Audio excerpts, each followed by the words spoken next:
ಮಾಡಿದ್ರು ಕೂಡ ನಾವು ಯಾವುದನ್ನು ಬರೆದು ಪ್ರಸಂಗಿಸಬಾರದು. ನೇರವಾಗಿ ನನಗೆ ದೇವರಿಂದ ಪ್ರಕಟಣೆಗಳಾಗಬೇಕು, ನಿಮಗೆ ನಾನು ತಿಳಿಸಬೇಕು. ಹಲ್ಲೆಲೂಯಾ. ಪವಿತ್ರಾತ್ಮನು ನೇರವಾಗಿ ನಿನ್ನೊಟ್ಟಿಗೆ ಮಾತನಾಡಬೇಕು. ಪರಿಶುದ್ಧಾತ್ಮನು ನೇರವಾಗಿ ನಿನ್ನ ಜೊತೆ ಮಾತನಾಡಬೇಕು. ನೀನು ಯಾವ ಉದ್ದೇಶದಿಂದ, ಯಾವ ಕಷ್ಟದಿಂದ, ಯಾವ ಕಣ್ಣೀರಿನಿಂದ, ಯಾವ ವೇದನೆಯಿಂದ ನೀನು ಇಲ್ಲಿ ಬಂದಿಯೋ ನಮ್ಗೆ ಗೊತ್ತಿರೋದಿಲ್ಲ.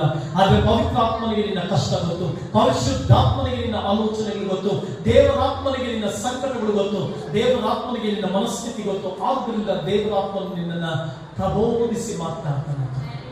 ಹಲ್ಲೆಲೂಯಾ.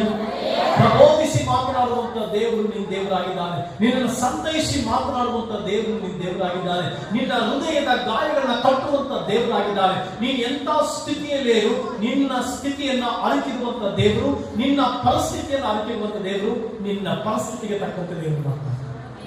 ಹಲ್ಲೆಲೂಯಾ.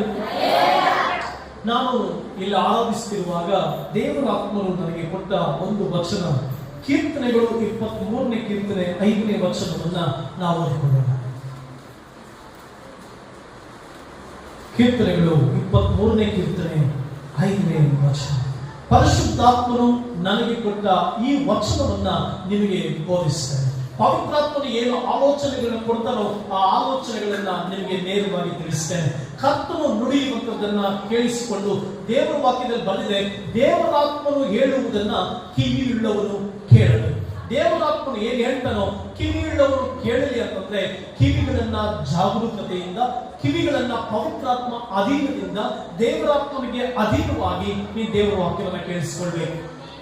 ಯಾಕಂತಂದ್ರೆ ಕಿವಿಗಳು ತೀಟೆ ಕಿವಿಯುಳ್ಳವುಗಳಾಗಿರುವುದರಿಂದ, ಕಿವಿಗಳು ತೀಟೆಯನ್ನ ಗಮನಿಸುವುದರಿಂದ, ತೀಟೆಯುಳ್ಳ ಕಾರ್ಯಗಳನ್ನ ಕೇಳಿಸಿಕೊಳ್ಳುವುದರಿಂದ ದೇವರಾತ್ಮ ವಶವಾಗಬೇಕು ನಿನ್ನ ಕಿವಿಗಳು. ಪವಿತ್ರಾತ್ಮನ ವಶವಾಗಬೇಕು ನಿನ್ನ ಕಾರ್ಯಗಳು. ದೇವರಾತ್ಮನ ವಶವಾಗಬೇಕು ನಿನ್ನ ಉದ್ದೇಶ. ಆದ್ದರಿಂದ ಪರಿಶುದ್ಧಾತ್ಮನು ಏನ್ ಮಾತನಾಡ್ತಾನೋ ನಿಮಗೆ ಆ ಸಂದೇಶವನ್ನ ಕೊಡ್ಲಿಕ್ಕೆ ಬಯಸ್ತೇನೆ. ಪವಿತ್ರಾತ್ಮನು ಏನ್ ನುಡಿತಾನೋ ಆ ಸತ್ಯವನ್ನ ನಿನಗೆ ಪ್ರಸಂಗಿಸಲಿಕ್ಕೆ ಬಯಸ್ತೇನೆ. ಹಲ್ಲೆಲೂಯಾ. ನಂಬಿಕೆಯಿಂದ ಇವತ್ತಿರೋ ದೇವರು ನಿನ್ನ ಹೃದಯದ ಆಲೋಚನೆಗಳನ್ನ ಹೊರತುಪಡಿಸಿ ನಿನ್ನ ಬದುಕಿನಲ್ಲಿ ನೂತನ ಹೃದಯ, ನೂತನ ಮನಸ್ಸು, ನೂತನ ಆರೋಗ್ಯ, ನೂತನ ಸಂತೋಷ, ನೂತನ ನೆಮ್ಮದಿಯನ್ನು ಕೊಡುವಂತ ದೇವರಾಗಿದ್ದಾನೆ. ಹಲ್ಲೆಲೂಯಾ. ನಿನ್ನ ನಡೆಸುವುದಕ್ಕೆ ಶಕ್ತನೋ, ನಿನ್ನ ಬದುಕನ್ನ ಕಟ್ಟುವುದಕ್ಕೆ ಶಕ್ತನೋ, ನಿನ್ನ ಜೀವಿತವನ್ನ ಉತ್ತಮವಾದ ಭಾಗಕ್ಕೆ ನಡೆಸುವುದಕ್ಕೆ ಆತನ ಶಕ್ತನಾಗಿದ್ದಾನೆ. ಸೊ ಕೀರ್ತನೆ 23ನೇ ಕೀರ್ತನೆ 5ನೇ ವಚನವನ್ನ ನಾವು ನೋಡಿಕೊಳ್ಳುವ. ವೈರಿಗಳ ಮುಂದೆ ನೀನು ನನಗೋಸ್ಕರ ಔತಣವನ್ನು ಸಿದ್ಧಪಡಿಸುತ್ತಿ, ನನ್ನ ತಲೆಗೆ ತೈಲವನ್ನು ಹಚ್ಚಿಸುತ್ತಿ, ನನ್ನ ಪಾತ್ರೆಯು ತುಂಬಿ ವಾಸಿಸು. ದೇವರು ಈ ವಾಕ್ಯ ಭಾಗದಲ್ಲಿ ನಮಗೋಸ್ಕರವಾಗಿ 3 ಸಂಗತಿಗಳನ್ನ ಮಾತನಾಡ್ತಿದ್ದಾನೆ. ನೀನು ವೈರಿಗಳ ಮುಂದೆ ನನಗೋಸ್ಕರವಾಗಿ ಔತಣವನ್ನು ಸಿದ್ಧಪಡಿಸುತ್ತಿ, ಒಂದು ಭಾಗ. 2ನೇ ಭಾಗ, ನನ್ನ ತಲೆಗೆ ತೈಲವನ್ನು ಹಚ್ಚಿಸುತ್ತಿ, 2ನೇ ಭಾಗ. 3ನೇ ಭಾಗ, ನನ್ನ ಪಾತ್ರೆಯು ತುಂಬಿ ವಾಸಿಸು. ದೇವರಾತ್ಮ ನಿನ್ನ ಜೊತೆ ಮಾತನಾಡ್ತಾ ಇದ್ದಾನೆ. ಪರಿಶುದ್ಧಾತ್ಮನಾದ ದೇವರು ನಿಮಗೆ ಹೇಳ್ತಾ ಇರುವಂತದ್ದು, ನಾನು ನಿನಗೋಸ್ಕರವಾಗಿ ಔತಣವನ್ನ ಸಿದ್ಧಪಡಿಸ್ತೇನೆ. ವೈರಿಗಳ ಮುಂದೆ ನೀನು ನನಗೋಸ್ಕರ ಔತಣವನ್ನು ಸಿದ್ಧಪಡಿಸ್ತೇನೆ. ಯಾಕೆ ದೇವರು, ಸರ್ವಶಕ್ತನಾದ ದೇವರು, ಪರಾತ್ಪರನಾದ ದೇವರು ನಿನಗೆ ಒಂದು ಅದ್ಭುತವಾದಂತ ಮಾತನ್ನು ಹೇಳ್ತಾ ಇದ್ದಾರೆ. ವೈರಿಗಳ ಮುಂದೆ ಔತಣವನ್ನ ಸಿದ್ಧಪಡಿಸ. ಅನೇಕ ವೈರಿಗಳು ನಿನ್ನ ಮುಂದೆ ಇರಬಹುದು. ಹಲ್ಲೆಲೂಯಾ. ನಿನ್ನ ಕಣ್ಣು ಮುಂದೆ ಅನೇಕ ವೈರಿಗಳು ಇರಬಹುದು. ವೈರಿಗಳು ಅಂದ್ರೆ ಯಾರು? ದ್ವೇಷಿಸುವುದು. ವೈರಿಗಳಂದ್ರೆ ಯಾರು? ನಿನ್ನನ್ನ ಅಣಗಿಸುವುದು. ವೈರಿಗಳಂದ್ರೆ ಯಾರು? ನಿನ್ನನ್ನು ನೋಡಿ ಸಾಗಿಸುವಂಥದ್ದು. ವೈರಿಗಳಂದ್ರೆ ಯಾರು? ನಿನ್ನನ್ನು ನೋಡಿ ನಿನ್ನ ಜೀವಿತ ಹಾಳಾಗಬೇಕೆಂಬುದಾಗಿ ಬಯಸುವವರು. ವೈರಿಗಳಂದ್ರೆ ಯಾರು? ನಿನ್ನ ಬದುಕನ್ನ ಹೇಗಾದ್ರೂ ಮಾಡಿ ನಷ್ಟಕ್ಕೆ ಒಳಪಡಿಸಬೇಕು ಅನ್ನೋದು ವೈರಿ. ನಿನ್ನನ್ನು ದುಃಖಪಡಿಸಬೇಕನ್ನೋದು ವೈರಿ. ನಿನಗೆ ನೋವು ಕೊಡ್ಬೇಕನ್ನೋದು ವೈರಿ. ನಿನ್ನ ಜೀವಿತದಲ್ಲಿ ಸಮಾಧಾನ ಹಾಳು ಮಾಡಬೇಕನ್ನೋದು ವೈರಿ. ನಿನ್ನ ಸಂತೋಷವನ್ನು ಹಾಳು ಮಾಡಬೇಕನ್ನೋದು ವೈರಿ. ಹಾಗಾದ್ರೆ ದೇವರು ಹೇಳ್ತಾ ಇದ್ದಾರೆ, ವೈರಿಗಳ ಮುಂದೆ ನಾನು ನಿಮಗೆ ಔತಣವನ್ನು ಸಿದ್ಧಪಡಿಸ್ತೇನೆ. ಯಾವುದು ಇವತ್ತು ನಿನ್ನ ವೈರಿ? ಯಾರು ಇವತ್ತು ನಿನ್ನ ವೈರಿ? ವೈರಿಗಳು ಯಾವುದೇ ಆಗಿರಲಿ. ಒಂದು ವೇಳೆ ಅನಾರೋಗ್ಯ ನಿನ್ನ ವೈರಿ ಆಗಿರಬಹುದು. ಅನೇಕರು ಅನಾರೋಗ್ಯಗಳಲ್ಲಿ ಬಿದ್ದುಕೊಂಡಿರಬಹುದು.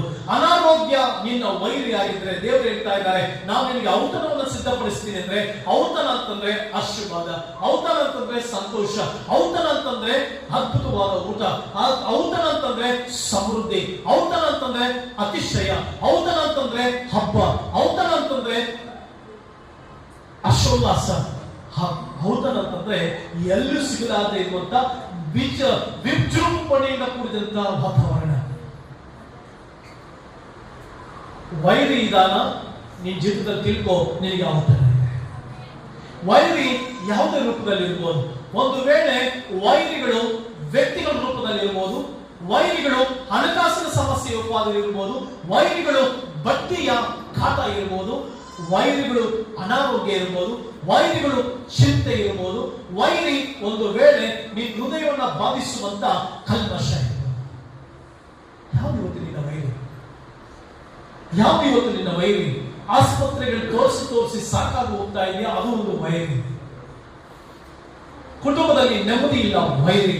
ಕುಟುಂಬದಲ್ಲಿ ಸಂತೋಷ ಇಲ್ಲ, ವೈರಿ. ಹಣಕಾಸಿನಲ್ಲಿ ಸಮಸ್ಯೆ, ವೈರಿ. ಸಮೃದ್ಧಿ ಇಲ್ಲ, ವೈರಿ. ಕೊರತೆಗಳು, ವೈರಿ.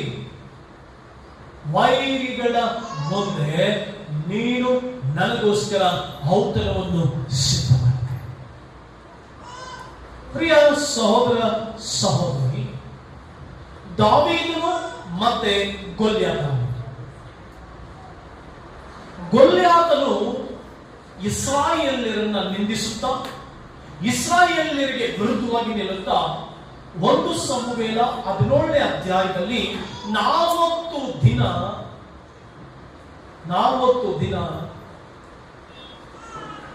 ಶತ್ರುವಾದಂತ ಗೊಲ್ಯಾತನು ಇಸ್ರಾಯೇಲ್ಯರನ್ನ ಕಾಡಿಸ್ತಾ ಇದ್ದ, ಇಸ್ರಾಯೇಲ್ಯರಿಗೆ ಭಯಪಡಿಸ್ತಾ ಇದ್ದ, ಇಸ್ರಾಯೇಲ್ಯರಿಗೆ ಕೊರಗನ್ನ ತಂದಿದ್ದ, ಇಸ್ರಾಯೇಲ್ಯರಿಗೆ ನೆಮ್ಮದಿ ಇಲ್ಲದೆ ಮಾಡಿದ. ಎಷ್ಟು ದಿನಗಳು? 40 ದಿನಗಳು. 1 ಸಮುವೇಲ 17ನೇ ಅಧ್ಯಾಯ ನೀವು ನೋಡೋದಾದ್ರೆ ಅಲ್ಲಿ ಗೊಲ್ಯಾತನು ಬಹಳ ಎತ್ತರವಾದ ಮನುಷ್ಯ, ಇಸ್ರಾಯೇಲರಿಗೆ ಭಯ ಹುಟ್ಟಿಸಿದ. ಬಹಳ ಕಠಿಣವಾದ ಮನುಷ್ಯ, ಇಸ್ರಾಯೇಲ್ಯರ ಹೃದಯವನ್ನ ನಡಗಿಸುತ್ತ. ಬಹಳ ಆಯುಧಗಳನ್ನು ಧರಿಸಿಕೊಂಡವನು, ಆತ್ಮಿಕ ಆಯುಧಗಳನ್ನೇ ನಡಗಿಸುತ್ತ. ಇಸ್ರಾಯೇಲರು ಕಣ್ಣಿಟ್ಟು ಹೋದರು, ಇಸ್ರಾಯೇಲರು ಕಣ್ಣೀರಿನಲ್ಲಿದ್ದರು. ವೈರಿಯಾದ ಗೊಲ್ಯಾತನು ಇಸ್ರಾಯೇಲ್ಯರನ್ನ ನೆಮ್ಮದಿಯಿಂದ ಬದುಕುವುದಕ್ಕೆ ಬಿಡಲಿಲ್ಲ. ಇವತ್ತು ನಿನ್ನ ಜೀವಿತವನ್ನ ನೆಮ್ಮದಿಯಾಗಿ ಇರುವುದಕ್ಕೆ, ನೆಮ್ಮದಿಯಾಗಿ ಬದುಕುವುದಕ್ಕೆ, ನೆಮ್ಮದಿಯಾಗಿ ಜೀವಿಸುವುದಕ್ಕೆ ತಡ ಮಾಡ್ತಾ ಇರುವ ವೈರಿ ಯಾರು? ನಿನ್ನ ಜೀವಿತದಲ್ಲಿ ಸಮೃದ್ಧಿಯಾಗಿ ಬದುಕುವುದಕ್ಕೆ, ದೇವರ ಆಶೀರ್ವಾದವನ್ನ ಪಡೆದುಕೊಂಡು ಮತ್ತೊಬ್ಬರಿಗೆ ಆಶೀರ್ವಾದವಾಗಿ ಇರುವುದಕ್ಕೆ ತಡೆ ಮಾಡುವಂತ ವೈರಿ ಯಾರು? ನಿನ್ನ ಆಲೋಚನೆಗಳಲ್ಲಿ ನಿನ್ನನ್ನು ಬಂಧಿಸಿ ನಿನ್ನ ಜೀವಿತವನ್ನ ಕುಂಠಿತಗೊಳಿಸಿರುವಂತ ವೈರಿ ಯಾರು? ನಿನ್ನ ಬಡತನದ ಜೀವಿತದಲ್ಲಿ ಜೀವಿಸುವಂತೆ, ಬಡತನದ ಶಾಪದಲ್ಲಿ ಬದುಕುವಂತೆ ಮಾಡುವಂತ ವೈರಿ ಯಾರು? Who is the enemy? ದೇವರು ಹೇಳ್ತಾ ಇದ್ದಾರೆ, ನಿನ್ನ ಬದುಕಿನಲ್ಲಿ ನಾನು ಬಿಡುಗಡೆ ಉಂಟು.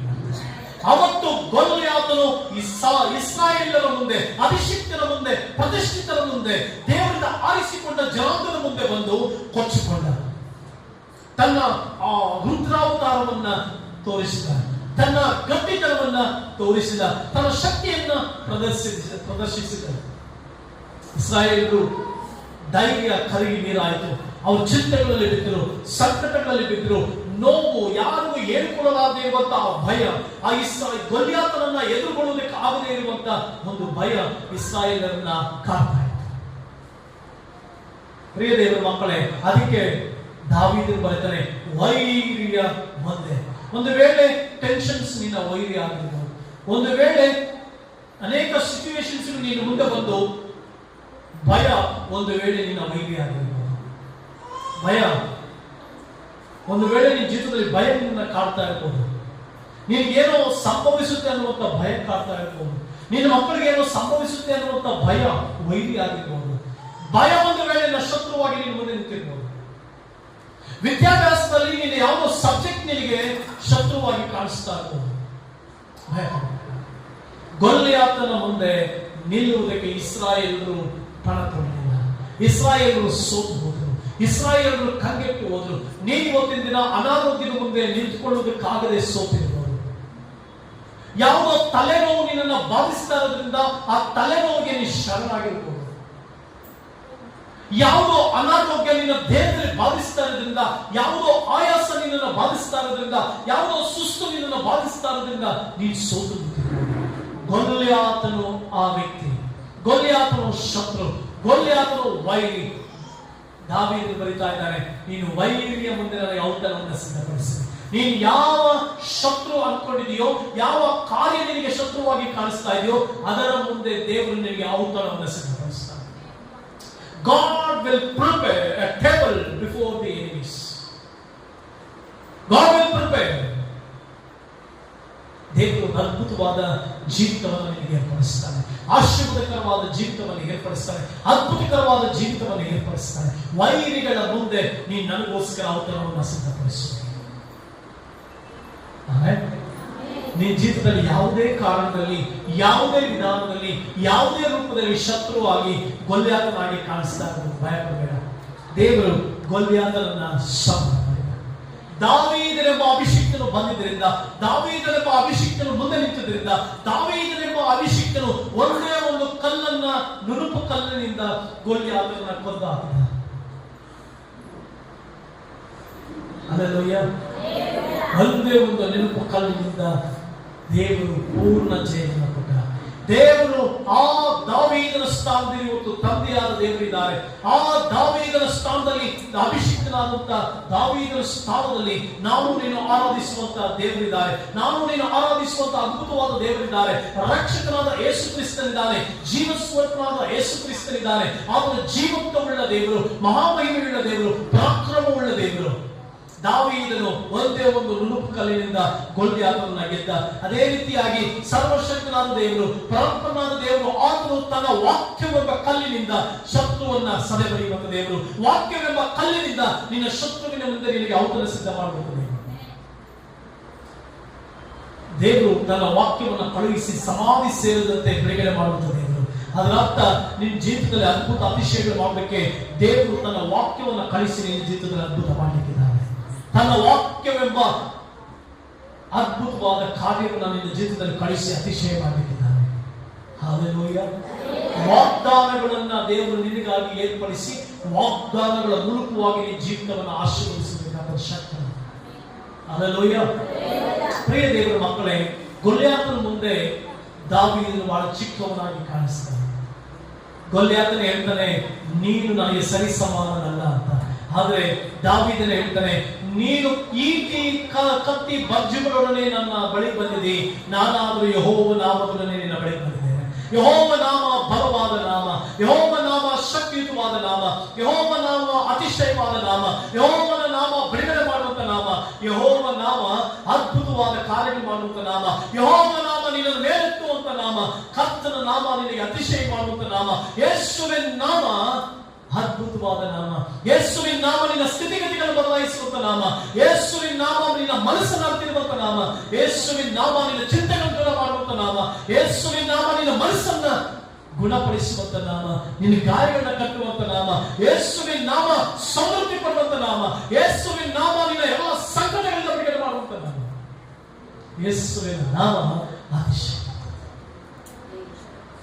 ಯೆಹೋವನ ನಾಮವು ಅದ್ಭುತವಾದ. ಆ ನಾಮದ ನಿನ್ನ ಜೀವಿತದಲ್ಲಿ ಬೆಳವಣಿಗೆಯನ್ನು ಮಾಡುವಂತ ನಾಮ, ನಿನಗೆ ಸ್ವಸ್ಥತೆ ಕೊಡುವಂತ ನಾಮ, ನಿನಗೆ ಆಶೀರ್ವಾದ ಕೊಡುವಂತ ನಾಮ, ನಿನ್ನ ಜೀವಿತವನ್ನು ಕಟ್ಟುವಂತ ನಾಮ, ನಿನ್ನ ಮೇಲೆತ್ತುವಂತ ನಾಮ, ಆಶೀರ್ವದಿಸುವಂತ ನಾಮ.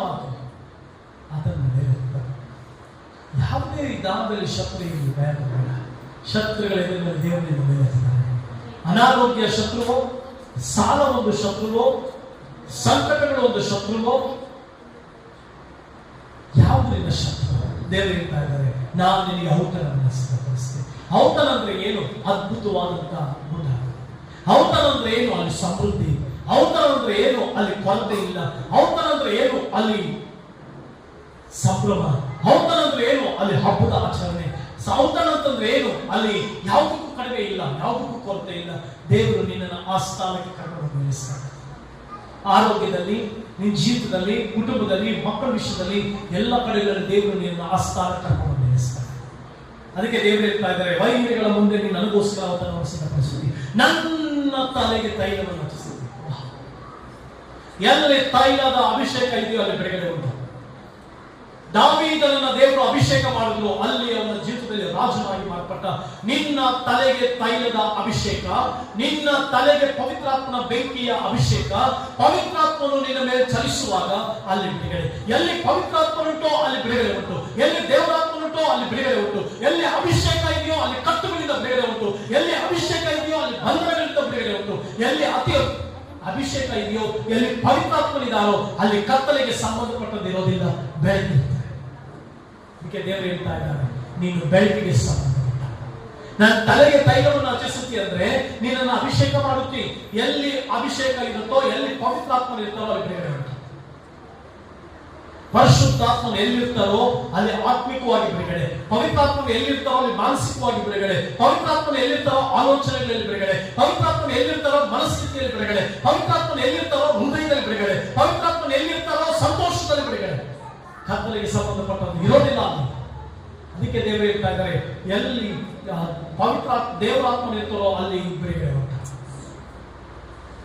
ನಿನಗೆ ದೇವರಾತ್ಮನಿದ್ದಾನೆ, ಪರಿಶುದ್ಧಾತ್ಮ ನಿನ್ನ ಮೇಲೆ ಚಲಿಸ್ತಾ ಇದ್ದಾನೆ, ನಿನ್ನೊಂದಿಗೆ ಜೀವಿಸ್ತಾ ಇದ್ದಾನೆ. ಆತನು ಏನಿಂದ ಹೊಸ ಬಿಡುಗಡೆ ನಿನಗೆ, ಹೊಸ ಆರಂಭ ನಿನಗೆ, ಹೊಸ ಸಂತೋಷ ನಿನಗೆ, ಹೊಸ ಅತಿಶಯಗಳು ನಿನಗೆ. ದೇವರು ತನ್ನ ಆತ್ಮನ ಮೂಲಕವಾಗಿ ನಿನ್ನ ಜೀವಿತದಲ್ಲಿ ಅತಿಶಯಗಳನ್ನು ಮಾಡ್ತಾರೆ. ನಿನಗೆ ಕೆಲಸದಲ್ಲಿ ಸಮೃದ್ಧಿಯನ್ನು ಉಂಟು ಮಾಡ್ತಾರೆ. ನಿನ್ನ ಬದುಕಿನಲ್ಲಿ ಅತಿಶಯವನ್ನು ಉಂಟು ಮಾಡ್ತಾರೆ. That is the power of Holy Spirit. He will create.